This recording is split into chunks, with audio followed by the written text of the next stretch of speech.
David Muir, ABC's World News Tonight, America's most watched newscast. Now streaming same day with all the breaking news of the day on Disney Plus. Most watched, most trusted. Now on Disney Plus every night.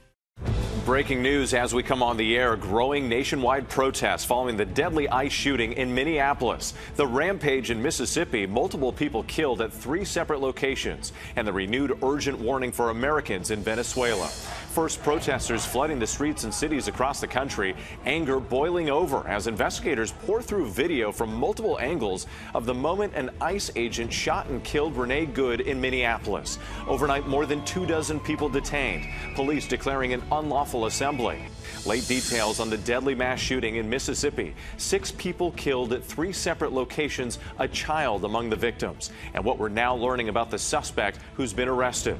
A major breakthrough in the murders of a dentist and his wife in Columbus, Ohio. That woman's ex-husband is now under arrest. The evidence that police say links him to the crime. 1 week after the daring raid in Venezuela, the renewed warning for Americans in that country, what we've just learned, and President Trump's new threat to take military action against drug cartels inside Mexico.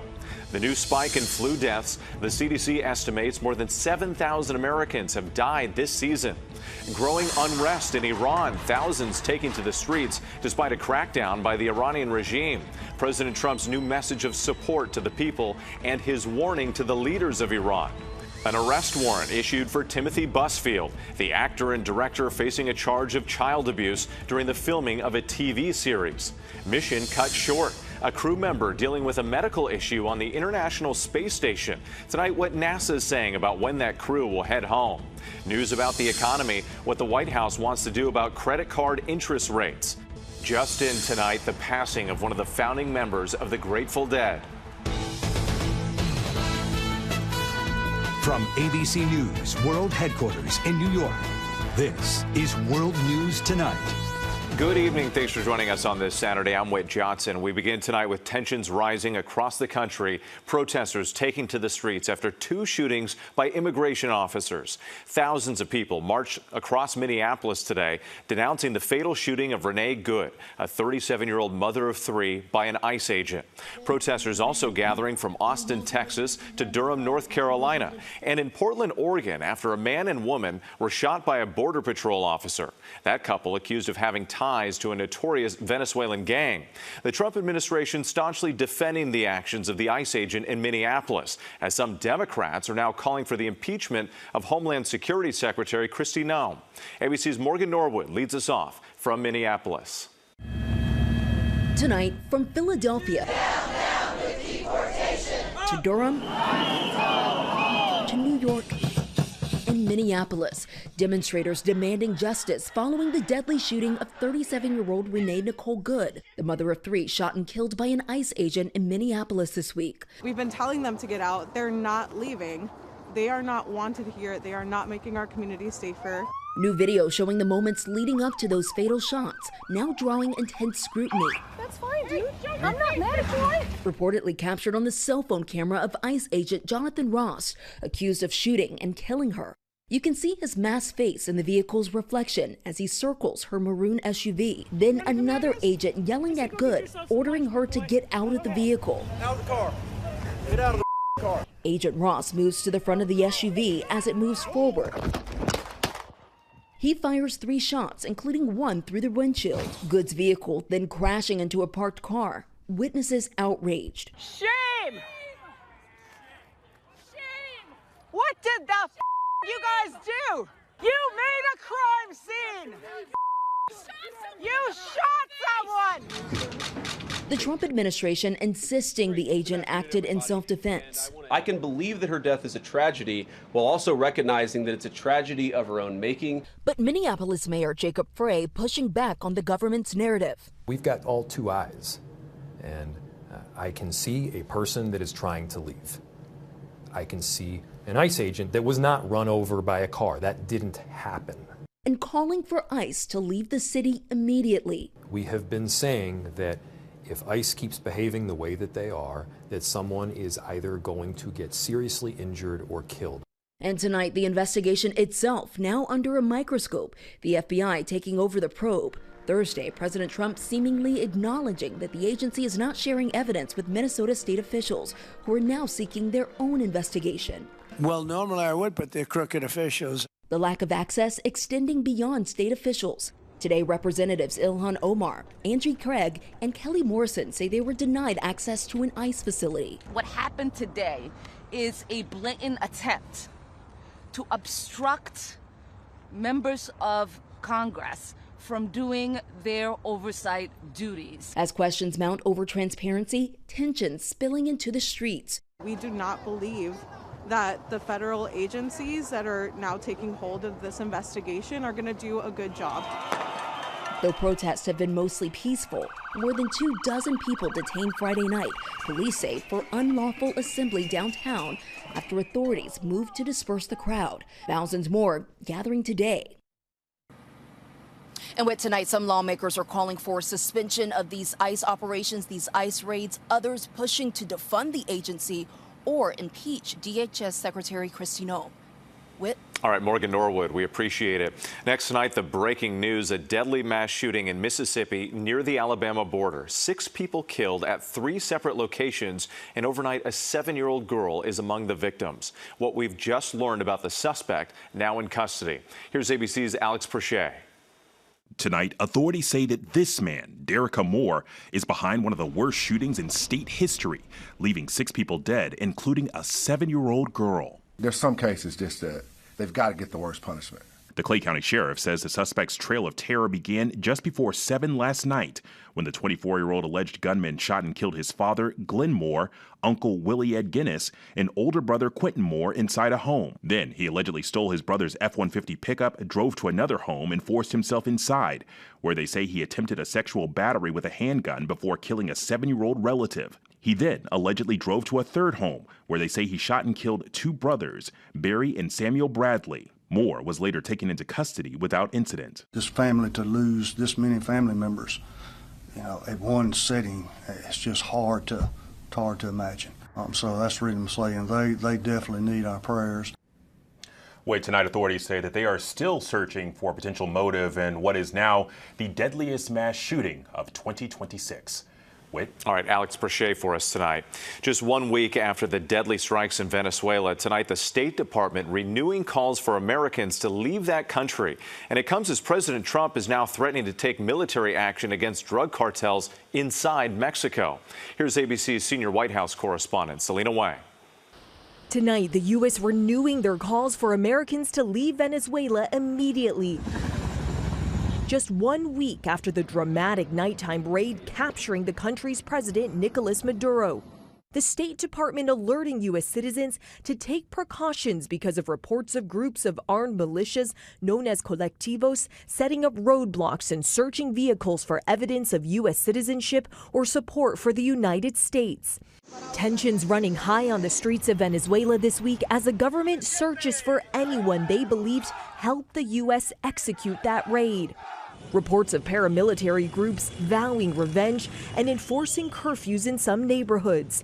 Trump now claims the U.S. is running Venezuela and says he canceled a second wave of attacks because of cooperation with the new leadership. People ask about the second wave. I don't think it's going to be necessary. We have an armada. Those comments come as the president ramps up his threats on Mexico, Greenland, and even Colombia. Tonight, Mexico's president is urging closer coordination with the U.S. after President Trump threatens land strikes on drug cartels that he claims are running Mexico. Sheinbaum warns U.S. military action in Mexico would be a grave violation of the country's sovereignty, while insisting her government has been dismantling drug labs and increasing enforcement. We've knocked out 97% of the drugs coming in by water. And we are going to start now hitting land with regard to the cartels. The cartels are running Mexico. It's very, very sad to watch and see what's happened to that country. And with President Trump is also escalating his threats to take Greenland from our NATO ally Denmark. When asked this week whether there's any limits to his power on the world stage, Trump said only his own morality, his mind, can stop him. Selina, Wang, our thanks to you, and tune into This Week. Tomorrow morning, Martha Raddatz has exclusive interviews with Senator Tina Smith about the deadly Minneapolis ICE shooting and with Republican Senator Rand Paul about reining in further military action in Venezuela. And more breaking news late today, the U.S. military launching large-scale strikes targeting ISIS in Syria. More than 35 targets were hit during the U.S.-led coalition strikes. It's part of an ongoing operation which started last month after the deaths of 2 Iowa National Guard soldiers and 1 American interpreter. Tonight, a stunning new development in the murders of a dentist and his wife in Columbus, Ohio. Her ex-husband now arrested and charged with their murders. The couple was found shot to death late last month. Their 2 young children also inside the home, but safe. ABC's Olivia Rubin with late details. Tonight, a stunning arrest in the murder of an Ohio dentist and his wife. Police now charging her ex-husband with the gruesome crime. Monique and Spencer Tepe were found gunned down in their Columbus home on December 30th, police say. A concerned friend going over and finding a pool of blood. There's a body. He's laying next to his bed, off of his bed, and there's blood. Now, police have arrested 39-year-old Michael David McKee. Court records obtained by ABC affiliate WSYX show Monique and McKee divorced in 2017 after less than 2 years of marriage. Those documents saying they are, quote, incompatible. Police searching for days, releasing this surveillance footage of a person of interest. According to a police affidavit, investigators identifying a suspect through surveillance footage, which they say showed a car arrived, quote, just prior to the homicides and left shortly after. Police soon saying they found that car in Illinois and linked it back to McKee. And with tonight, the Tepe family says this arrest is an important first step towards justice. McKee is now facing 2 counts of murder and is set to make his first court appearance on Monday. Olivia Rubin, thanks so much. Now to those record-breaking flu numbers for children. Nationwide, the death toll increasing 48% from the previous week. At least 15 million cases so far this season, with more than 40 states reporting high or very high flu cases. Here's ABC's Andrew Dimbert. Tonight, a sharp spike in flu cases across the U.S., with emergency rooms filling fast, hospitalizations rising, especially among children and the elderly. What we're concerned about is this is a very early rise in severe flu, which means that we're not even well into flu season. Of course, the concern here is that our hospitals are going to be underwater, not only to treat those with influenza, but to treat all other cases. The rate of children visiting doctors' offices for the flu hitting a 10-year high, according to the CDC, with more than 18% of those visits being children under 4 years old. Nationwide, there have been at least 15 million reported illnesses, up from 11 million just a week ago, and 180,000 hospitalizations and 7,400 deaths. While these numbers are incredibly striking, data often lags by 1 to 2 weeks, so we may not even see the full picture of influenza across this country as it's happening right now. Doctors monitoring closely a new strain of flu, subclade K, a variant that's been circulating since the summer globally in countries like Canada, Japan, and the UK. Health experts say current annual flu vaccines are not perfectly matched with the new variant, but still provides protection against serious illness. A CDC study found 90% of children who died from the flu last year were not vaccinated. And tonight, pharmacies reporting a run on tests. Demand for over-the-counter cold and flu medications and at-home testing kits jumped 155% over the last 3 weeks, according to data from Walgreens. Andrew Dimbert joining me now. And Andrew, there's also a nurses' strike next week, potentially adding additional strain to overstretched hospitals. Yeah, with thousands of nurses here in New York City could walk off the job Monday if a new contract with hospitals isn't agreed upon by then.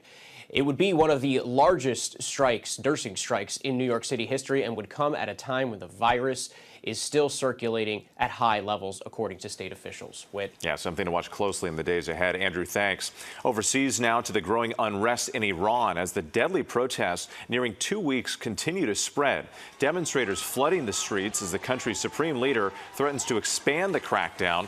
President Trump is once again warning Iran's government and pledging his support to the people of Iran. Here's ABC's Marcus Moore.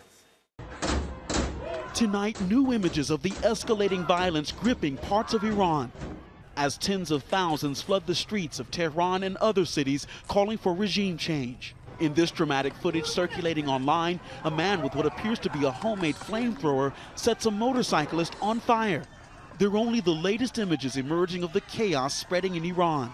With pressure building, the country's leadership remains defiant as deaths mount in the streets. Aid groups say at least 65 people have been killed. The government imposing a communications blackout, cutting off the internet, cell phones, and landlines. Still, the protests that began 2 weeks ago have stretched into 13 straight days. People angry about severe inflation and a currency that has collapsed in value. Starting in the capital, then spreading to several other cities across the country, the protests have captured the world's attention, including the White House. I've made the statement very strongly that if they start killing people like they have in the past, we will get involved. We'll be hitting them very hard where it hurts. With Iran's supreme leader saying the tens of thousands of protesters are trying to please President Trump, while tonight, the exiled son of Iran's last Shah has called on people to continue protesting in the streets. Marcus Moore, thanks so much. Back here in the U.S., and a note tonight about the economy. President Trump is now calling for a one-year 10% cap on credit card interest rates. That could potentially save Americans billions of dollars, but banks and other financial institutions are already pushing back, saying it would cut off access to credit for some Americans and small business owners. There's much more ahead on World News Tonight this Saturday, including the shocking charge against actor Timothy Busfield, why there's a warrant for his arrest. And we're following breaking news. One of the founding members of the Grateful Dead has died. Next tonight, the urgent search for a missing 12-year-old boy in Oklahoma. His mother and stepfather are now under arrest and facing multiple abuse charges. Police say they believe Ryan R.J. Reynolds is still alive. He's been missing since January 2nd. Police are now expanding that search and using volunteers to canvass neighborhoods. Actor and director Timothy Busfield is facing a charge of child sex abuse. A judge in New Mexico issued a warrant for his arrest. A child actor has accused Busfield of touching him inappropriately while shooting the TV series The Cleaning Lady. That boy is now 11 years old. Busfield won an Emmy in 1991 for his performance in 30-something. He later appeared on The West Wing. When we come back, breaking news, the passing of a rock legend. To the index now, we're just getting word Bob Weir, one of the founding members of the Grateful Dead, has died. The news just posted on his Instagram account. Weir was just a teenager when the band formed more than 60 years ago, and he played with its successor, Dead & Company, until last year.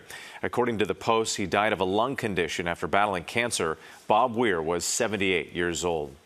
NASA says a crew of 4 is now expected to leave the International Space Station on Wednesday. The agency says one of the 4 is dealing with a medical issue, so the crew is being brought home more than a month ahead of schedule. NASA did not identify the crew member or that person's condition, citing medical privacy laws.